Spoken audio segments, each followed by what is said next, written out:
You hear the word coding or programming and you immediately think geek speak. But as I discovered when I attended a coding workshop for teachers recently, it can be a whole load of fun and children find it fascinating. Linda Bradfield, ICT coordinator at St Mary's School, Waverley, joins me in studio to show us how children can discover the adventure of coding for themselves in the classroom. Linda, welcome. Thank you so much for joining us on the show. Thanks, Nikki. Good to be here. So, Linda, why is coding called the new literacy?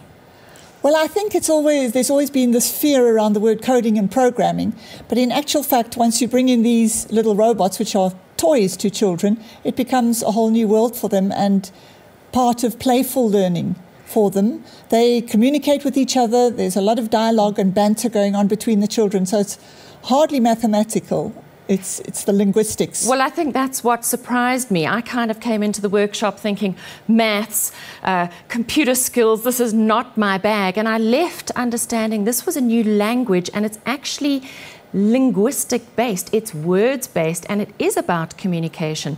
And it really is about teaching a machine to do something. That's it. In its simplest form, programming is telling this machine what I want it to do. That's right. Gives kids a huge sense of empowerment, doesn't it? Yeah.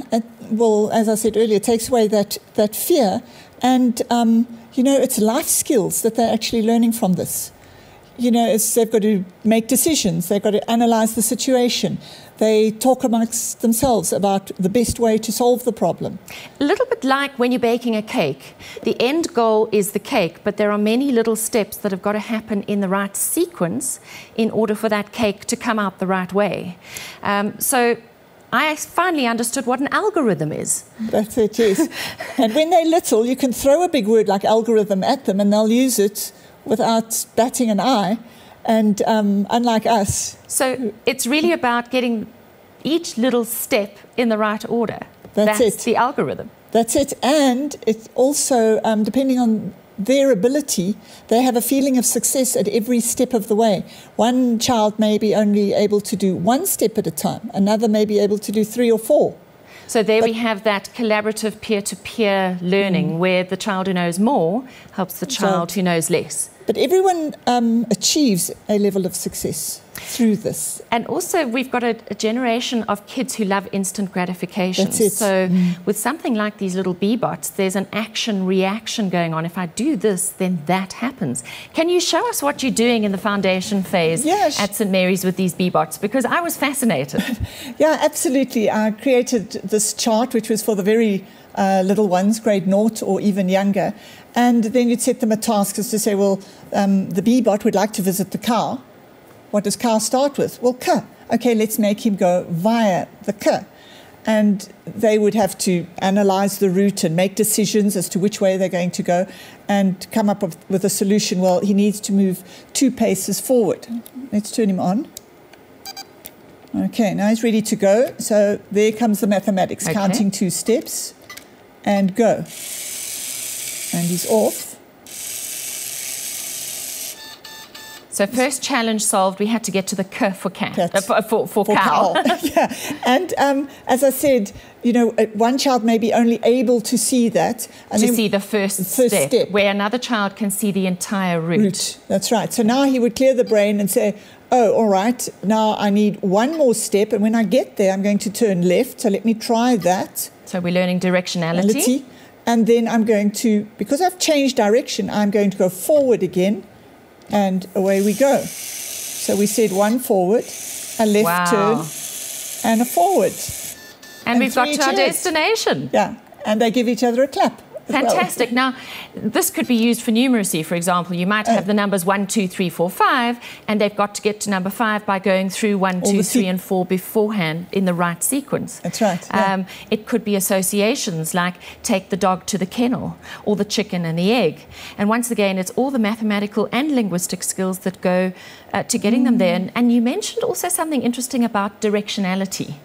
How some children can see forwards and backwards and left and right, and other children can't. And this is a great way to teach them. Absolutely. You'll see them turning their physical little body to try and place themselves in the position of the bee-bot.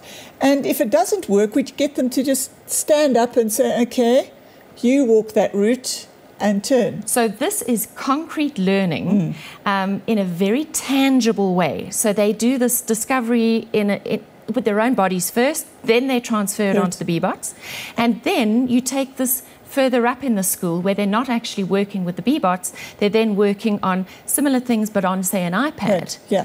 So there's actually a B-bot app on the iPad, so they can move directly from this to the B-bot app, and then, of course, we can take them to other apps and then onto the computer. A place like MIT has developed a program called Scratch, and now I've just discovered they've created a Scratch Junior for 5-year-olds. So now they can actually, it's a drag and drop process to create their own programs. So what we're doing here, and what I loved about your process, is we're taking children through those very essential stages of learning: concrete, semi-concrete, which is the picture of, so that'll be what you're doing on an iPad screen, for example, and then we're going into very abstract coding once they get further up, and you talked about coding clubs that you've actually just started at the school. So how does that work? Yeah, we've just launched that with huge success, and we've had numerous girls, senior girls, signing up for it, largely grade 11s and 12s, which we find very interesting, and we're hoping to conduct that club on an online basis, a need-to-know basis, at their own particular level. So we'll have 3 facilitators running the club, and so that if the girls are finding things tricky, they can always move off, and we can even take them back to the concrete stage if need be. So in essence, you're making thinking visible. Yeah. And they get to express that when they're collaborating with each other and also with whatever they create. And they reflect at the end of it.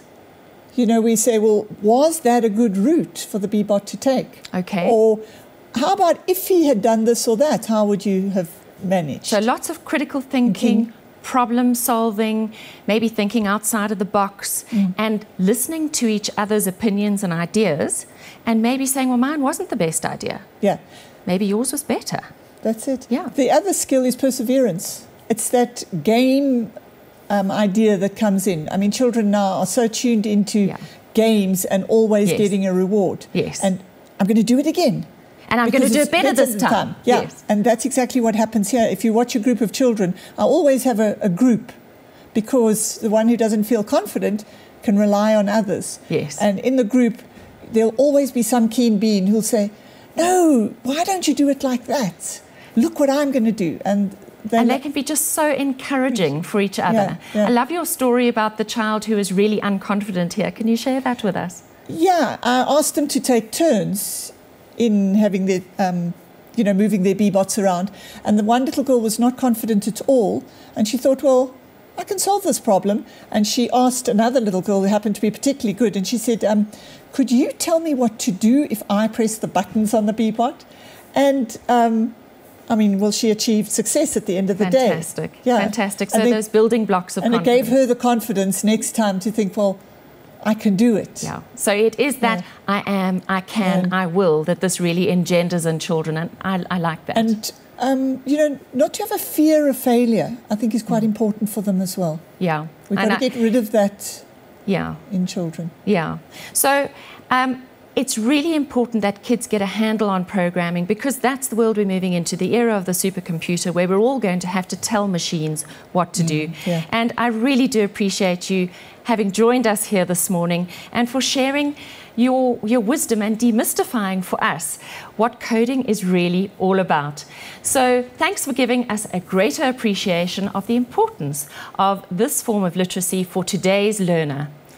For links to what was discussed in this show, do visit nikkibush.com and click on the Nikki Bush TV tab.